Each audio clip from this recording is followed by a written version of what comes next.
Bonjour, je suis Monsieur Fallinglove René. Aujourd'hui, dans le cadre du cours sur la conscience, nous allons voir le philosophe Husserl. La conscience comme intentionnalité. La phénoménologie, c'est-à-dire du grec phénoménon, ce qui apparaît.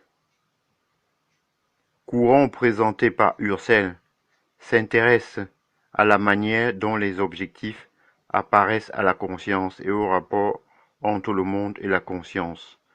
Dans ses méditations cartésiennes 1931, Husserl montre ainsi que la conscience ne peut pas se saisir elle-même, ni être son propre objet, même en faisant un effort.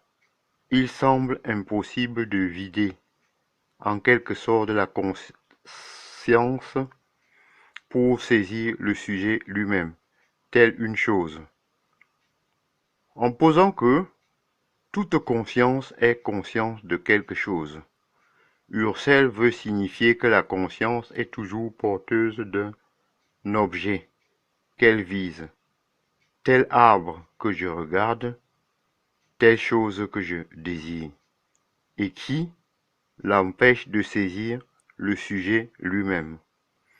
En regardant l'objet de mon désir, ce n'est pas moi que je vise, et inversement, ma conscience ne saisit pas l'objet non plus, puisque en le visant, elle lui donne un sens, un point de vue qui le modifie. Désirer telle chose, c'est voir celle-ci à travers mon désir, et non pas en elle-même. Cette visée, nommée état intentionnel, fait que la conscience est un rapport au monde, non pas figé, mais dynamique, porteur de sens et de liberté.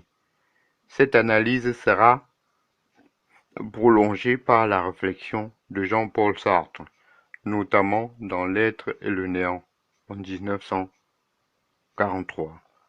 J'en ai donc terminé avec Husserl sur la conscience et je vous en remercie. Bonjour.